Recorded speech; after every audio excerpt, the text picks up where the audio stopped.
Para recordar a don Benito Juárez, aquí en la Ciudad de México existe un monumento, el cual es visita obligada, por supuesto, para los capitalinos y también para los turistas.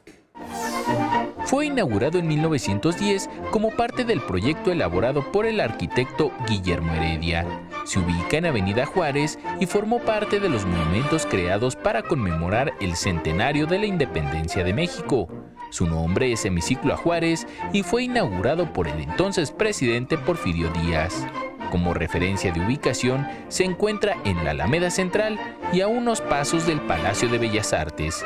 Actualmente es admirado por miles de personas que diariamente pasan por el lugar y detienen su paso para tomar una foto de tan emblemático monumento capitalino. Creo que como ciudadano un monumento como ese representa lo que es México, lo que es nuestra nación, nuestras costumbres, nuestra cultura. Y pues yo creo que como ciudadano y todos debemos de cuidar, ¿no? Es un monumento muy conmemorativo y pues aparte que tiene mucha historia, ¿no? Su construcción fue a base de mármol de Carrara.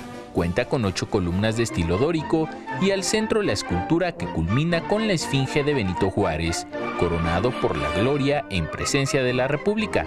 En los últimos años se ha convertido en un referente para los ciudadanos que expresan alguna manifestación e incluso se ha utilizado como punto de partida del Maratón de la Ciudad de México. Ante su importancia, la misma ciudadanía hace un llamado a cuidar este emblemático monumento de la capital mexicana. No ensuciando el área en el que se encuentran, no pintando. Con imágenes de Javier Cordero, Enrique Muñiz, 21 Noticias.